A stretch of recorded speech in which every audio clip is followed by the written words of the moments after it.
This session, considerations for new teachers and those who support them, will be presented by Mrs. Megan Mullet, who is a pastor's wife and adopted mom of 3.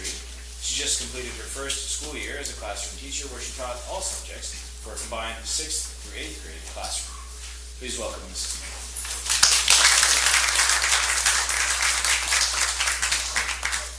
Thank you. I was not sure quite what would be included in my introduction, so I appreciate that. I never planned to be a teacher. Was not my goal, not my education. I have a master's degree in social work. I have a master's degree in theology. I was a homeschooling parent, and then our school needed a teacher, and there I was. So I became a 6th, 7th, and 8th grade teacher without knowing really quite what I was getting myself into. I had homeschooled our children when they were younger, and I had been a therapist for teenagers, so I knew in theory. I had a lot of education and felt confident in my subject matter, but did not really know what I was getting myself into from a classroom perspective. So my goal for this session is to think, starting with big picture and zooming in into the day-to-day, what are some things that first-year teachers should think about that maybe, especially if you're in a teaching situation and you're not coming from an education background, you might not know to ask about. I had a lot of questions that I asked in advance and a lot of things that I discovered on the fly that I wish I had known about in advance. And when I brought it up, I was told, well, we will answer any question that you have. What about when I don't know what question to ask?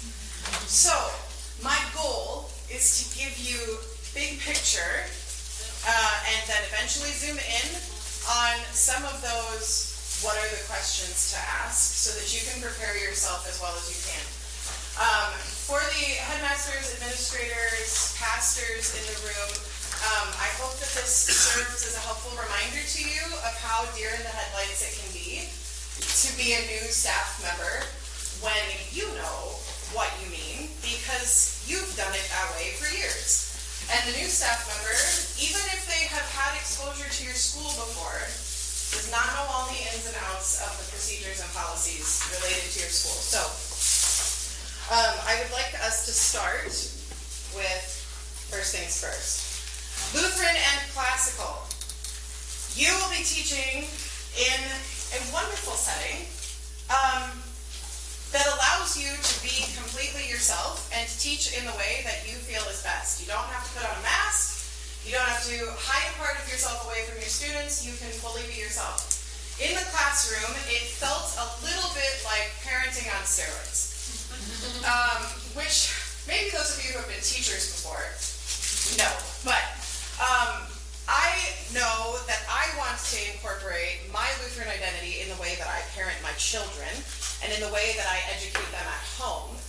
And in the Lutheran classical classroom, you get to do that, and that's incredible. So be excited. You're headed into something wonderful. One thing that was really helpful for me to be told specifically by a friend who was a headmaster was be ready for your students to imitate you. And this seems like a no-brainer. I am not telling you that I have all of the answers or a one-size-fits-all. Here's how you succeed in your first year as a classroom teacher. But these are the things that I needed to hear and that I want to make sure that you hear, if not from your fellow teachers and headmaster, from me. I hope you hear it from them too. But you will be the one to be imitated. And this is both terrifying and freeing. Because they're going to copy you, whether on purpose or not.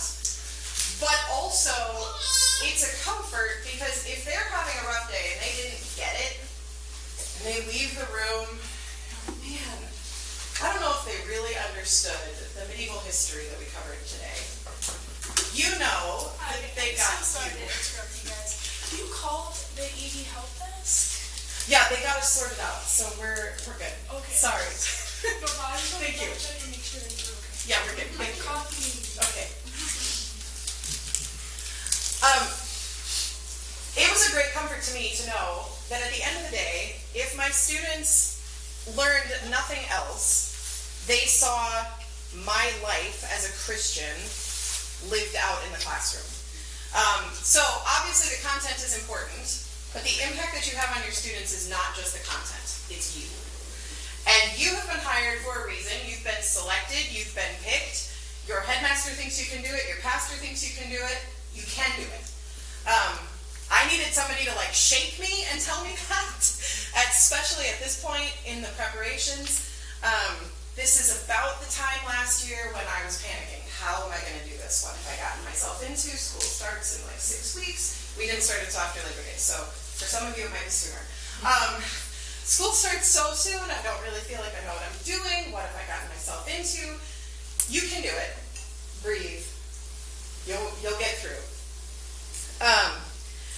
One of the things that I love about the classroom, and that is also freeing, I think, I was in a self-contained classroom, so this may be different if you are teaching just a specific subject area, but being able to integrate your instruction is incredible.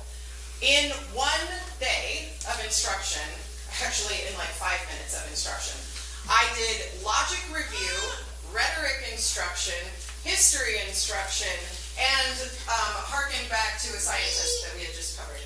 It happened that we had all of these things kind of merge into one. And it wasn't necessarily on purpose in that moment. I wish that I could claim that it was. Once I realized the connections, it was on purpose, but I hadn't designed my gear to specifically bring all of those things together in that moment. But being able to connect across the disciplines is incredible. Don't be afraid to do it. Use the connections that you see. That allows your students to start making those connections too, which we want them to be doing. I think it's helpful, and we'll get into this when we zoom in slightly, to have an idea of what the foundation is that your students already have. So it was important to me to try to figure out, where have my students already been? I had no idea. What literature have they read? What was the last period of history that they covered? I was doing all of the subjects. How much Latin do they actually know? Where is their actual math level? Let's figure out where the baseline is, and then not spend time redoing all of the things that they already know, or making assumptions about what they know that maybe are wrong, whether positive or negative. So if I come in and I'm like, oh, well, in the Chronicles of Narnia, blah, blah, blah, and it turns out that somehow my students have never read the Chronicles of Narnia by the time they get to my 6th grade classroom, I would just kind of flub, right? They don't have a grid for what I'm saying. I made an assumption. But I also don't want to be like, well, okay, so in the Chronicles of Narnia, and here are all of the details. My students are like, we read that in 2nd grade. No. So try to find out as much as you can about what the foundation is that your students already have, so that you're able to meet them where they're at. You will not be perfect at this. There are going to be things that you assume that they know or that they don't know. It cannot be fully helped, but I think it is helpful to get what you can as an awareness of the foundation that you're starting with for your students. Also, don't be afraid to make specific connections to the life of the church. In my classroom, less than half of my students were LCMS. So when I was teaching, most of my students did not know that it was Lent. Most of my students did not know that it was Advent. Many of my students did not know that it had been Palm Sunday. They knew about Easter, they knew about Christmas, but other things that were going on in the life of the church, they didn't know about. So when I chose hymn memory work for my 6th through 8th grade students, I connected it to the life of the church and told them that. And when we would get into it, we would explain, I would explain, this is what this hymn is talking about, this connects to this scripture, or we're getting ready to go into the season of Advent, where our school year break was. I wanted to get in 2 Advent hymns for 2 weeks each, so we started our Advent hymns before we were in Advent. Sorry. So we're getting ready to go into Advent. What does that mean? This is why we're doing it. Being able to do that in a Lutheran classroom is just incredible. When I envisioned being a teacher, which wasn't very long, it never really struck me the power of being able to to make those kinds of connections. So don't be afraid to make those connections. Do soak in all of the theory that you can. This kind of a conference is incredible for helping you lay your own foundation in what is classical education. What does it mean to be focused on things that are good and true and beautiful? How do I live that out? What does that mean? What are the values that I want to bring into the classroom? Soak yourself in that. Learn as much as you can. Ask all of the questions. But don't be afraid to ask the very practical questions too, especially if you are new to the classroom. Believe me, it is better to ask dozens and dozens of questions beforehand than to discover things at the same moment that your students do. Ask the questions. So, that said, let's look at big picture things to consider. Some of these I thought about in advance and did ask about, and others I was like, ooh, that would have been good to know. There is a lot that goes into school culture. What are the traditions for your school? What are the major events for your school? How does communication happen in your school? What is the code of conduct and the discipline policy? Do you have examples of what actions warrant what consequences? Is there a school-wide consequence and reward system, like house points? And if there is, give some guidelines, right? Are we expecting students to earn maybe 1 or 2 points a day, or do we give out 5 or 10 points at a time? When students misbehave, is that a 1-point demerit, or is that like 10? What kind of scale are we working with here? For those of you who are fellow teachers or administrators or pastors, think about the things that have always been done this way, that have never been written down. Your incoming staff will read everything they can get their hands on, but they can't read what's never been written down. And so they can't prepare themselves for it. So if there are school traditions, school culture things that fall into the, well, no, it's not really a policy, but tell your teachers. Because otherwise that teacher is not going to be following what everybody else is, and they're not going to know that they're the outlier. And that is not a fun feeling. It is not. Think through, ask about what are the daily, weekly, and school-wide routines. What does the day look like for the whole school? Do we have chapel every day or a certain number of times a week? How long does chapel last? How does the school day end? Not just what time, that's important, make sure we know that. But how does it function? Do you have parents come into the building? Is there a pickup line? What are the details related to the beginning of the day, the drop-off, and the pickup? How do we know, how do we as teachers coming in know how to help manage our students and get them in the right place? If it's just assumed that everybody knows this is what we do, right? Talk to your new teachers about it. New teachers, talk to your headmasters and fellow teachers about it.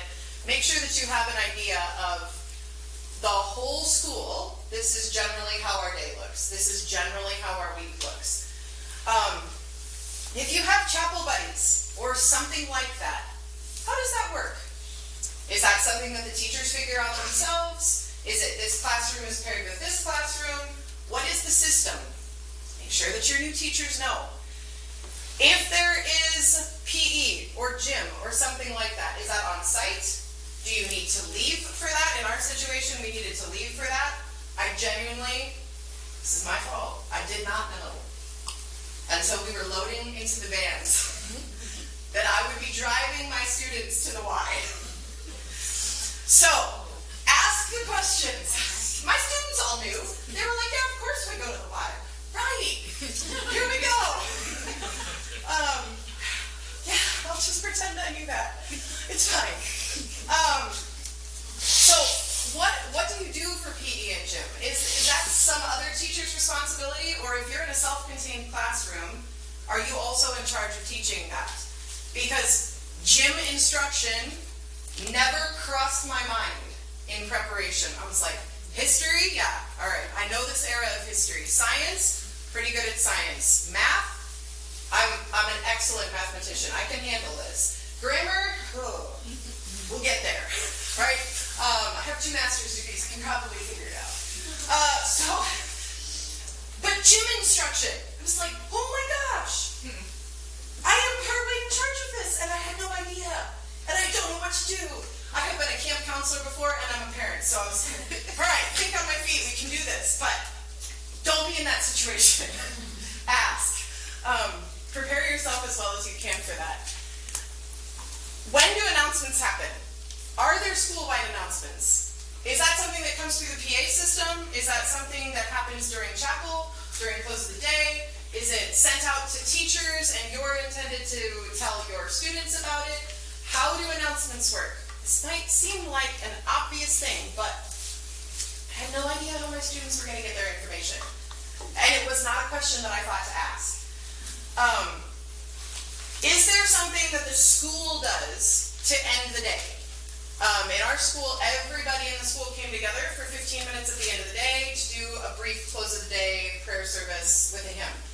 How does your school end the day? Is that something that you need to, within your classroom, develop a system for? This is how we end the day well, or is that something that everybody is doing together? What is the time?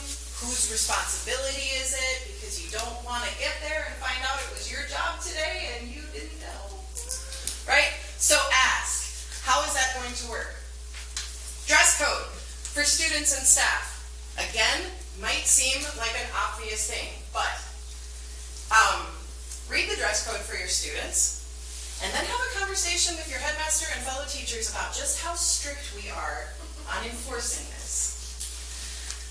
What counts as a significant problem with the dress code, and what do we just say, hey, maybe wear a belt tomorrow? You know? How do we handle that as a school so that you, as the incoming teacher, are not being incredibly strict on the dress code when everybody else is like, they're following the spirit of the rule, you know? And you're like, no, the letter. But you also don't want it to be reversed, where you're like, it's the spirit, and everybody else is like, your students are a mess. Ooh. Don't want that either. I don't think anybody would say that to you, but you know what I mean. Also, what is the dress code expectation for staff? Are you a school where jeans are okay or not okay? We were a never jeans school. Which is fine, but I love jeans. And my mother-in-law is a teacher, and she teaches in jeans every day, so I was a little bit disappointed. So do ask. And then ask also about when are there exceptions? Are there exceptions? Do we have special spirit days? Are there spirit weeks where we have different events that you have to dress up for? Are there earned days for staff or students for an exception to the dress code? This is maybe not the most important thing to be thinking through and planning for yourself, but it is helpful from just a big picture school standpoint of how do I set my classroom up for success within the school culture that already exists, right? You'll have a microculture within your own classroom because you are your own person. You have a personality. You'll command a specific kind of presence, but you want to make sure that the culture that you're creating within your classroom fits inside of the overall big picture culture for the school.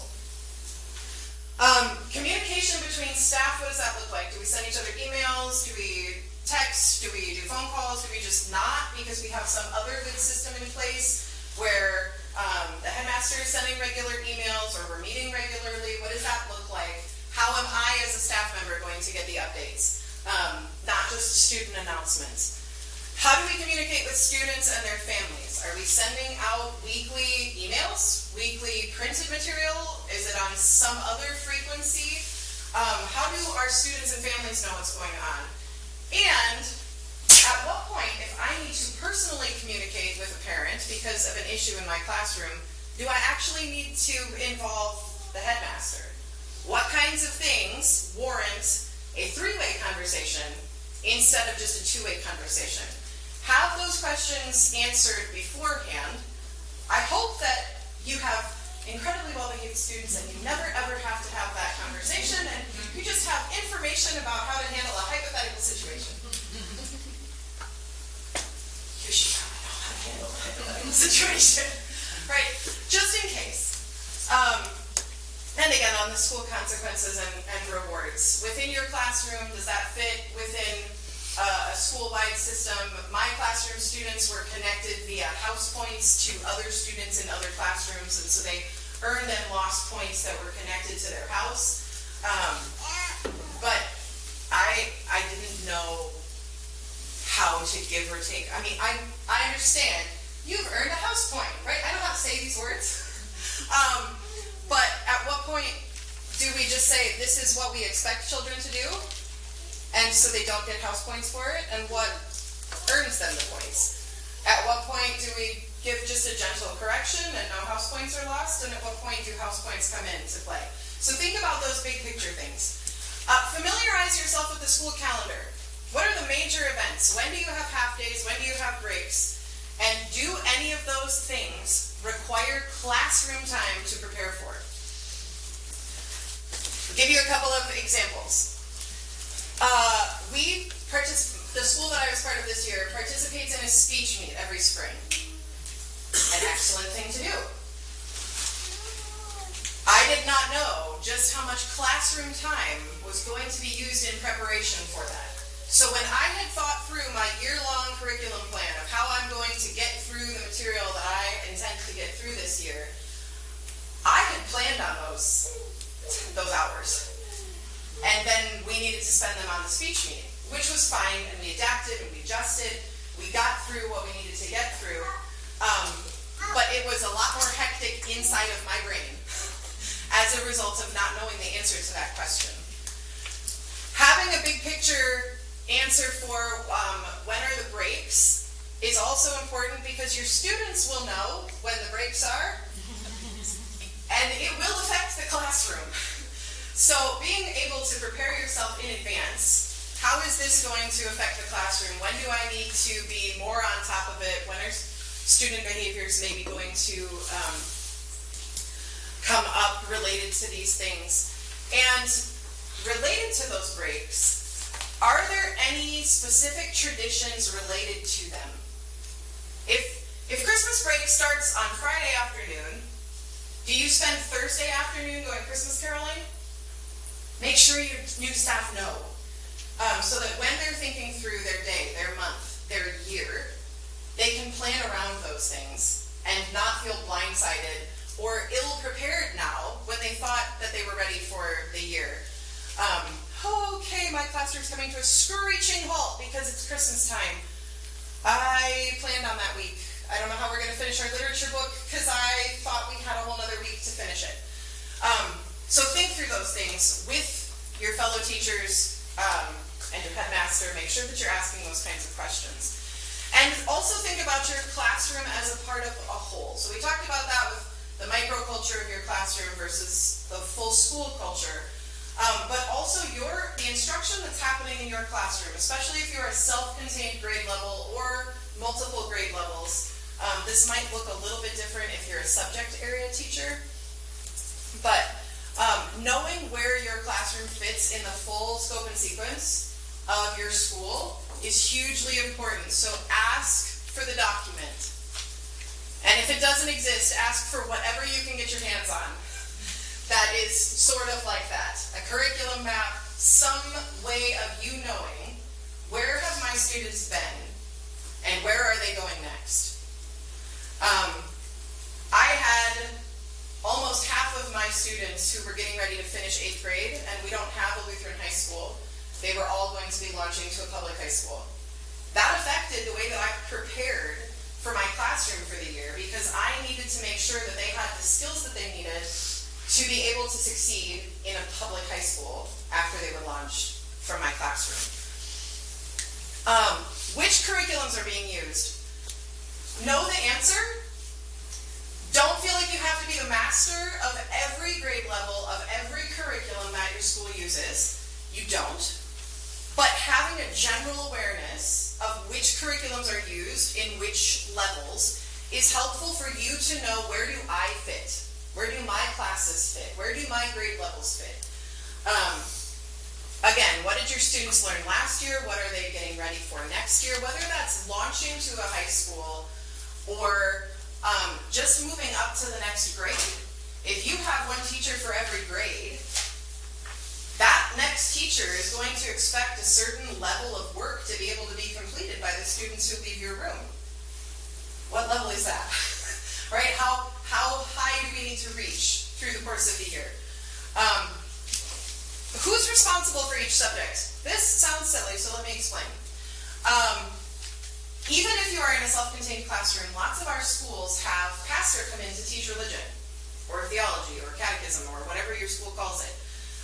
Does pastor come in and teach some of your subjects, or if you're a self-contained classroom, are you in charge of everything? Does somebody else come in to teach literature? Do you have volunteers that come in to do reading pullouts? Or are you genuinely responsible for everything all day long? And that was the answer in my case. But know the answer to that question. Am I expecting that somebody else is going to come in because that's one less subject that I need to have in my mental configuration as I prepare? But don't ignore that subject then, right? You still want to have an idea of what's going on in that subject, even if you're not the one teaching it, so that you can incorporate it in that integrated approach as you can. And if that subject is Latin, perhaps, and somebody else is coming in to teach Latin, I am not a Latin scholar, I would not be able to integrate that. I just wouldn't. But knowing that my students are learning Latin would allow me to say in rhetoric, someday you'll be able to read Cicero in the original. Oh, well, we just learned about Cicero in rhetoric, and he wrote in Latin, cool. Where you can still make some connections, even if you are not the one in charge of all of the content there. And are there subjects or memory work that are synced across the school? If your classroom is doing medieval history this year, does that mean that everybody in the school is doing medieval history? Is the whole school on a certain cycle for history? Same question for science. Is your memory work synced across the grade levels? Do the kindergarten memory work and the 8th grade memory work have anything to do with each other? Or is each teacher doing their own thing? How are we determining this? And to what degree are we making sure that we're all on the same topic? So zooming in slightly, think through a curriculum plan for yourself for the whole year.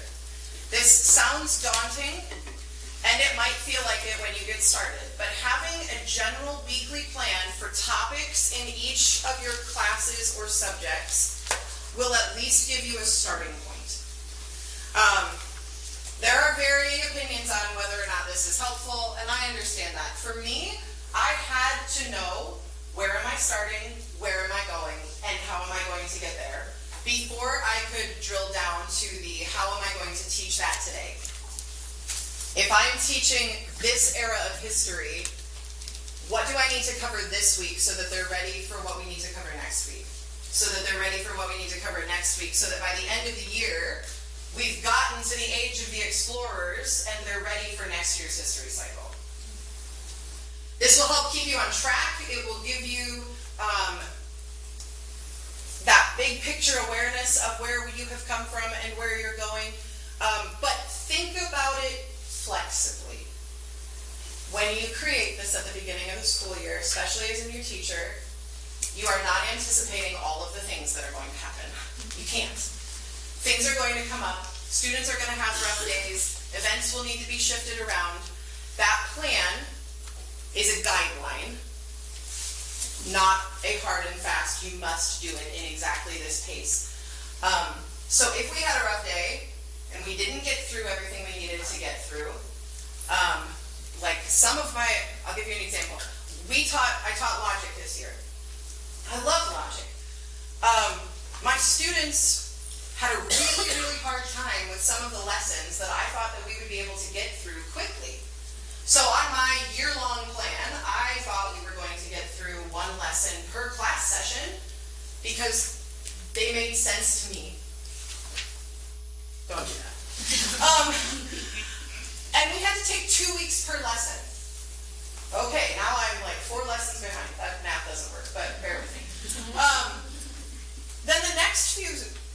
lessons that I thought they would have more of a challenge with because we had spent those 2 weeks going slow. They were ready for, and they sped through, and we were back on track by the end of the month. And we got through our entire logic book by the end of the year. Even though things that I thought we would do 2 in 1 week took 2 weeks each. Right? So hold on to that plan loosely. Don't white knuckle it. It's okay.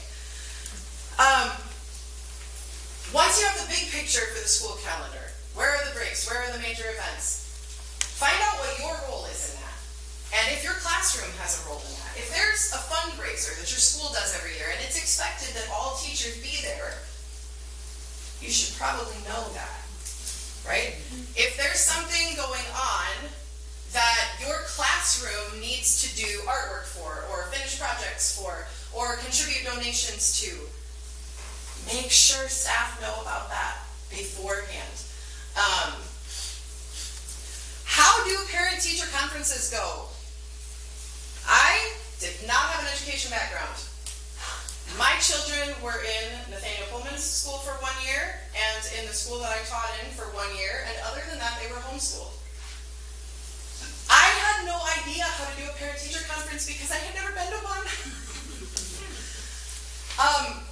So if you have new teachers, walk through. This is kind of what to expect in a parent-teacher conference. Especially if they're not coming from an education background.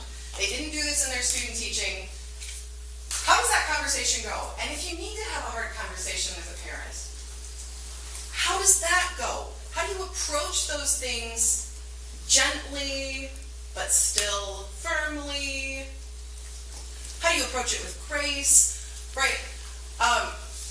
And maybe for some of you that will be more relevant than others, but being able to talk through in advance, not only when our parent-teacher conferences, but how do I do this from the teacher side? Very helpful. When are grades due? You've got the big picture of the school year. You know when your quarters end, or your marking periods, or your semesters, or whatever terminology your school uses. You as a teacher are responsible for more than just saying, all right, we're into the next quarter. Right? You have grades that you have to turn in. When? When do those need to be turned in? Do you have any time built in as a staff to work on finishing those grades? If not, how do you make a plan in your personal life to make sure that those things get done in time? So when grades are due, when report cards are sent out, helpful to have in mind. Also, standardized assessment. Does your school participate in any kind of standardized assessment? Maybe the answer is no, and you can just tune me out for the next 2 minutes. If your school does participate in standardized assessment, which assessment is it? When is it given? Over how many days are your students going to be testing? Are you responsible for proctoring that? And do you have any specific preparations that you need to do with your students related to that assessment? Content, or test-taking skills, or you name it. Right? If your school is doing standardized assessment, you don't need to know every in and out of the assessment, but you should know what is my role, and how do I best prepare my students for this, so that they can succeed. And it's also helpful to know, how are we going to use the information that comes from this? Is this something that we're tracking for our students? Is this something that I, as an incoming teacher, should look back at students' previous test scores to inform the way that I run my classroom? Or is it because of some funding with a grant or with ESA funds that we need to do it, and we're not too worried about it because we know we're doing a great job? What does that look like in your school? Find out. Standardized assessments took up many more days than I thought they were going to. And I was like, oh, okay, we'll get through Shakespeare. It's all right, everybody. And we did. We made it. But we had to work around it. When do meetings happen? Staff meetings? How often do they happen? Do they happen before school? Do they happen after school? Do you have meetings over lunch sometimes? Are you supposed to attend school board meetings? Are you even invited to attend school board meetings? When do school board meetings happen? Do you have anything to do with them? It's a good question to ask. Are there any community meetings that you as a teacher in the school are expected to be part of? This could mean church meetings. Are there meetings affiliated with your church or with a neighbor organization, somebody that you partner with, that you as a staff member in the school might benefit from attending or are expected to attend? Likely the answer is no, but it could be yes, and it would be better to find out in advance than to be asked, how come you weren't at that meeting? Because I didn't know about it, right? Okay, now more of the nitty gritty, and we'll get into a little bit more of this in the next slide, but classroom setup. How much space do you have, and how are you going to use it? Think through that big picture. Anna Hahn has some comments on that and some handouts that she left in here yesterday that might be helpful for you, but how are students going to be moving around in your room? How do they come in? How do they leave? How do they turn things in? And when you think about how do students turn things in, think about the progression of that piece of paper.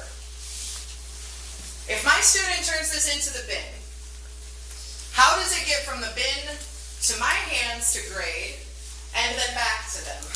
Right? You want to think through all of those pieces. I did not.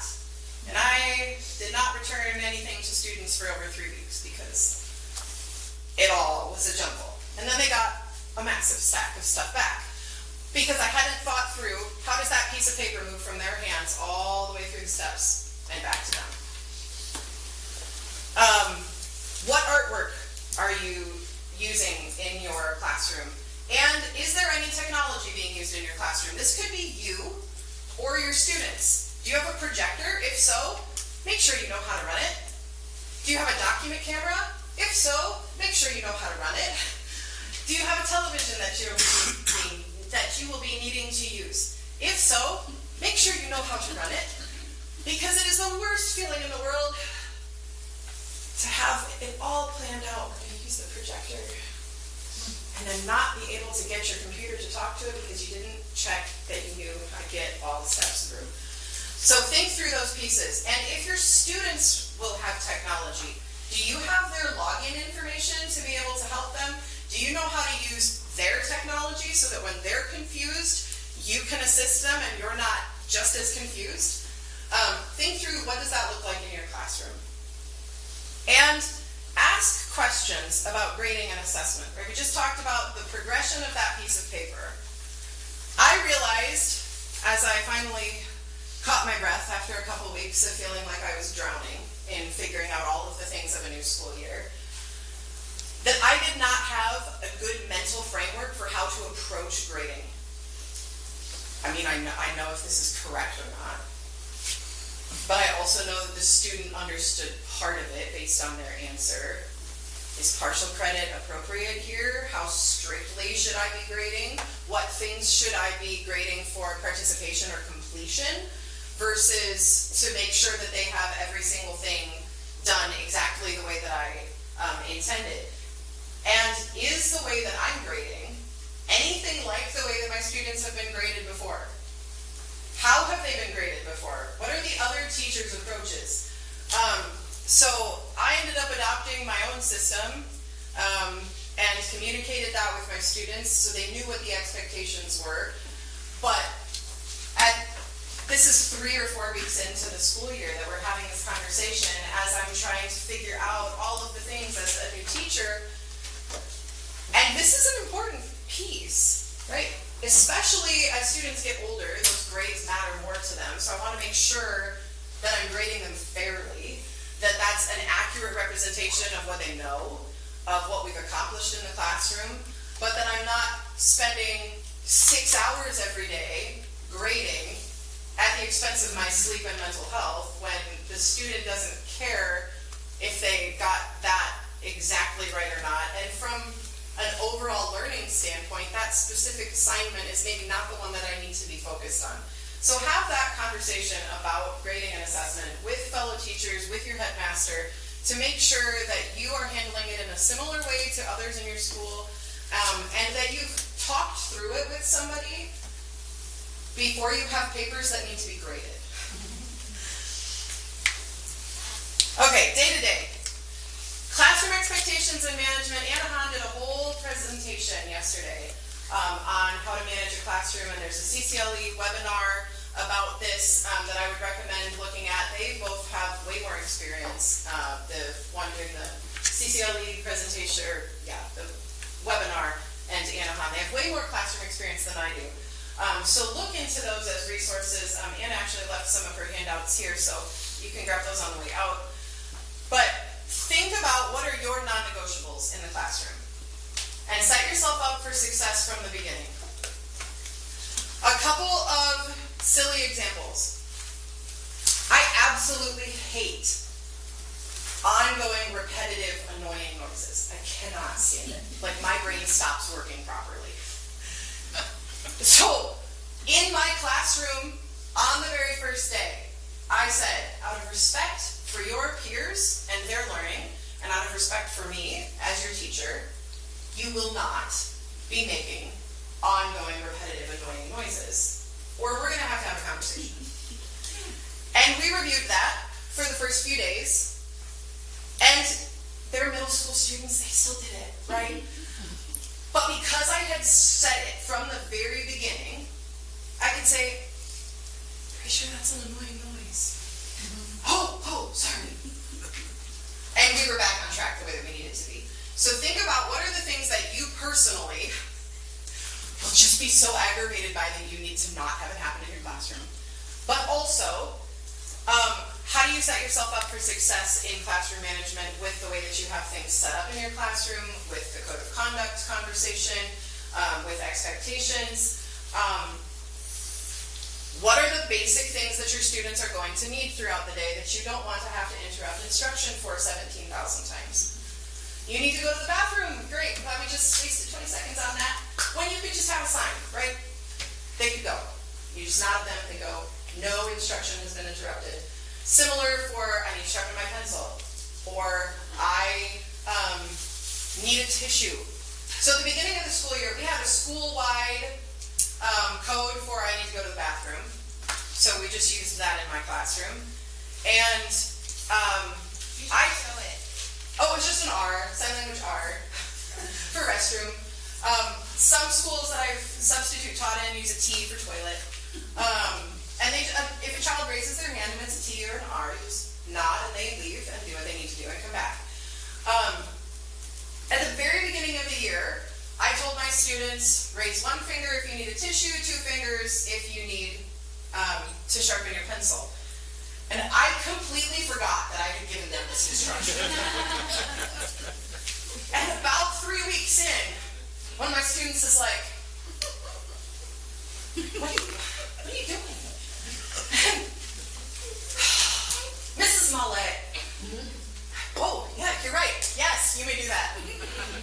Note to self, right? So whatever you tell your students to do, hopefully they'll remember as well as that student did. But also you should remember so that you know and you don't have to interrupt your day. So set yourself up for success from the beginning. Think through your day from the beginning to the end. What time do I need to get to school? What time do my students arrive? At what time am I personally responsible for them? And the same thing at the end of the day. When do my responsibilities for that child stop? When do their parents come? How does this work? When am I, as a staff member, allowed to leave? Right? Is that, well, as long as the kids are gone, or is it expected that you stay on campus until a specific time? Do you have after-school meetings at certain times? Think through those days, specifically from beginning to end. Along with that, lunchtime. Lunchtime. Is lunchtime a break for you, and you get to eat your lunch in peace? Or, right. That's why I'm asking the question. Or do you have responsibilities associated with lunchtime? Do you need to be in the lunchroom with students? Do you need to be on the playground with students? What does that look like? Find out in advance, because you don't want to be like, I made it to lunch, and then find out that there is no break. Right? So think about it beforehand. Make sure that you've talked through it. Snacks. I taught middle schoolers. I was like 6th to 8th grade. I mean, they're like responsible for feeding themselves. They don't have quite as small as stomachs as little ones. Like, I don't need to plan a snack time. Mutiny! Mutiny! Within the first week, my students were like, are we ever gonna get snacks? Oh, sure. You just shuffle the schedule. Right, we'll make that happen. So think through, do snacks need to happen in your classroom? And even if you're a self-contained middle school classroom, the answer might be yes. Prep time. Do you have time during your school day to prepare lessons or grade? Or are you go, go, go from the time you get there until the time you're done with responsibilities with students? And if you don't have prep time during the day, think through, how am I going to get the preparation done that I need to and the grading done that I need to in a way that maintains any kind of integrity for their learning process or assessment? How's that going to happen? And lesson plans. Does your headmaster want to see lesson plans?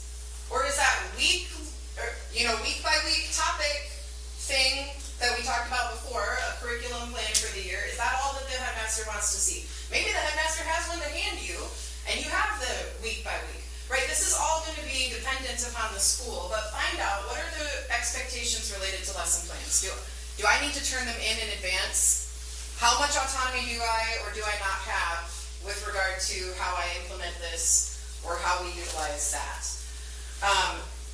Lesson plans, yeah. If you had them from your predecessor, look over them before you reinvent the wheel. If you didn't have them, good luck. Classroom liturgies. Think through the rhythm of your day. What are the things what is your morning routine?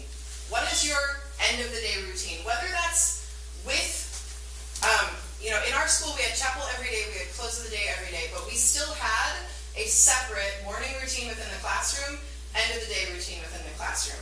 Because that was my time, our time, we needed to get on the same page, make sure that we were starting our day right, make sure that we were ending our day right. What do those things look like for you? For me, my classroom was in an old choir loft, and we had a piano in the choir loft that was connected to it. So one of my classroom liturgies was that after chapel and running during the day, we came upstairs, and before we got into anything, we all went to the choir loft and sang together.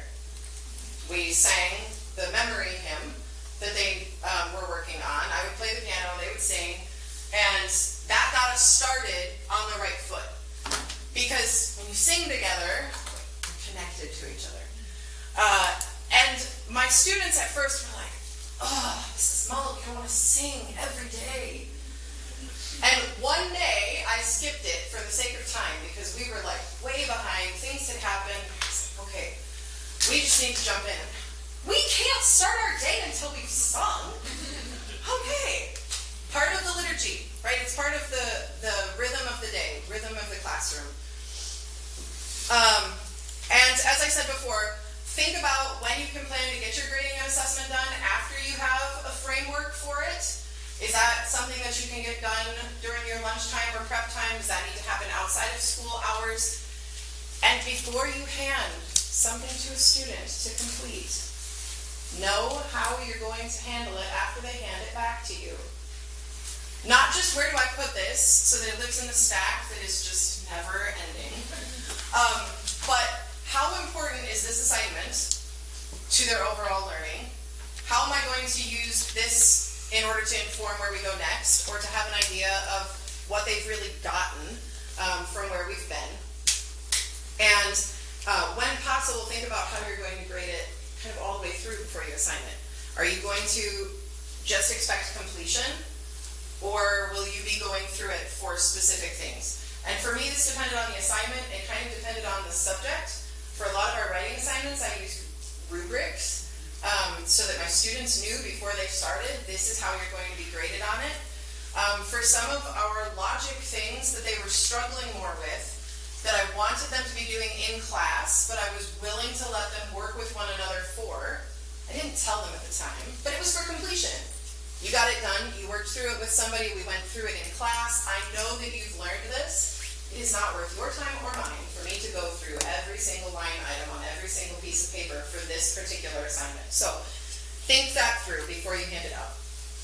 A few general thoughts. Your headmaster and fellow teachers at your school are going to be your greatest asset as a new teacher. And if you're not the new teacher and instead you're the headmaster or the fellow teachers, please be prepared to be that best asset for your incoming teachers. If anything has been left for you, right, you are probably not the very first person to ever teach your subject or grade level within your classroom or within your school. If something has been left for you by the predecessor, look through it, see what's available in your school's curriculum stash. Don't spend time reinventing the wheel when there's a good wheel that already exists and you just need to familiarize yourself with it. Think through the experience of a child within your classroom. We can substitute child for scholar. I apologize. But think through their experience. What do they see, hear, and do very first thing in the day? Very last thing in the day. So that you know how you're bookending their days. And you can do it intentionally. To start on the right note and end on the right note every day. Think through that experience on a school year too. How did the very first day of school go? Is your student, this might be unavoidable in some of the very young grades, but is your student going to go home and cry because they had a really terrible first day because it was just chaos? Or have you set yourself up as best you can, and maybe some of the littles are still going to struggle a little bit, but you've thought through it and you've been able to be intentional from the beginning so that you can start well, and then think through how you want to end your school year. What does the end of the school year look like in my classroom? How do we wrap things? Are we finishing projects? Are we transitioning to a lot of free time? Are we panicking and trying to get through it all before we're done? How does that look? And think about your school's long-term success through the lens of your classroom. You might not be the teacher in that classroom forever and ever until the end of time, right? And you want to be able to make sure that the person who comes after you does not need to reinvent the wheel. So as you're going through your own processes, are you keeping records or documenting it in a way that could be picked up by somebody else, and maybe not just pick up and run with it and act like I have sub-plans for every single day of the whole year? But are you leaving behind something that is helpful to know where does this classroom or where does this subject fit within the big picture of the school? You don't have to be an expert in every single thing that you're teaching. We don't expect you to go to college for a master's degree in science and in math and in English and in Latin, right? And I think there is a little bit of an imposter syndrome that we struggle with. Am I really qualified to teach these children? Well, yeah. Or you wouldn't have been asked to, right? You are ready for this. You don't have to know literally everything about all things, but you should be well prepared for what you're going to teach. So once you have that big picture, familiarize yourself with the books, the primary sources. Familiarize yourself with your textbooks. Be familiar with what's come right before that your students just had and what they're moving towards, so that if they just read all of these great books and you haven't read all of them, maybe try to read them. If they just did these foundational science things and now you're going to be adding on top of that, be able to refer back at least a little bit. Know the basic concepts that they have just covered. And be able to handle what you have been tasked with for the year. And think about what preparations can be done now. A lot of teachers get told, oh, it's summer. You have all summer off. Lies. Lies. So what can you get done over the summer that is helpful to get you ready for the best school year that you and your students can have? And try to get those things done. Last summer, I spent a lot of time reading because we covered 6 or 8 primary history sources 8 literature books. It was a huge undertaking, most of which I had never read before. So, okay, I know these kind of in theory. I have taken church history, and we were covering an era of church history that I had been familiar with, but I hadn't read those sources. So if we're going to tackle these really hard primary sources as a classroom, I need to have read them beforehand so that I know when to abridge, when to move at a faster pace, when it's the right point in that text to really slow down and chew it well before we keep going. So think about what preparations can be done now. A few resources that I found helpful. I was panicking a little bit after CCLE last year, and a headmaster friend said, "You should read this book, Tried and True." And I said, "Oh, it's on my classroom shelf." Because it was. And it's really little. I read it in less than 2 hours. And it's very basic. If you have an education background, it might seem like, why are we reading this? If you don't have an education background and you're getting ready to teach for the first time, please read this book. You will feel so equipped. And also Wisdom and Eloquence, another pretty fast read, not nearly as fast as the one above it, but an excellent starting point. If you only have time to prepare yourself with a couple of resources, I highly recommend these. Some sectionals that are happening at CCLE. Yesterday, Anna Hahn did one, All's Well That Starts Well, about classroom management and setting yourself up for success from the beginning of the school year. Her handouts are up here, and eventually there will be recordings available online that you will be able to see. Dr. Haley is going to be doing one on grading and assessment.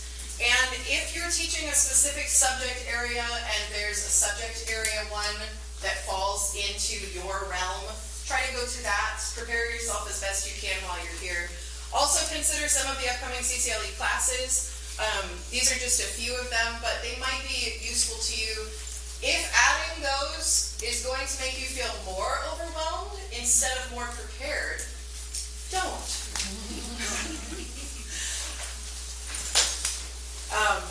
Alright, I think I'm just about at my time, but I hope that this has been useful for you as you think big picture, starting out in your first year of teaching.